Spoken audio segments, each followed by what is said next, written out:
You might think of gun control and feel, or you might think of gun control and think, from my cold, dead hands.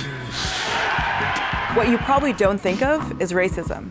But the history of gun control is a history riddled with racial discrimination and some irony.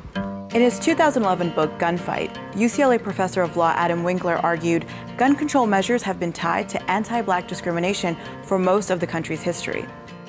Before the Civil War, the right to own guns came with the right to own Black slaves. After the Civil War, Black Americans were finally able to own guns, which made many white Americans fear an armed rebellion. In fact, the KKK was founded in part to seize the arms of Blacks in the South. One of the biggest ironies today in the gun control debate is that groups that once supported strict gun control measures now oppose them. Like the National Rifle Association, this gun-loving organization didn't always fight for the right of all Americans to own guns. In the 1920s, the NRA promoted restrictive laws that only allowed suitable people with proper reason to own firearms because of a spike in urban crime. And in the eyes of law enforcement, immigrants, especially Italian Americans, were not necessarily the most suitable with the most proper reasons to own guns. Fast forward to the Civil Rights Movement, where Black Americans were resisting state-enforced violence.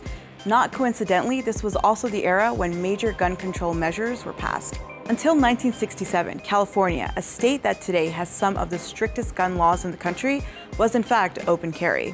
During that time, the resistance group, the Black Panthers, began openly arming its members and patrolling for police abuses on the streets of Oakland. The images of armed Black activists created a frenzy, and then California Governor Ronald Reagan and the NRA supported legislation that ended the right to openly carry guns in the state. Then there were two major assassinations in 1968, Martin Luther King Jr. and Robert F. Kennedy. Believing that easy access to guns was partly to blame for the assassinations and some of the race riots that followed, the federal government passed the most expansive gun control measures in decades, the Gun Control Act of 1968. Today, the politics of gun control have shifted dramatically, but race still plays a role. Consider this. When American politicians, the NRA, and certain conservative groups and militias want their guns for protection, the question to ask is, protection from who?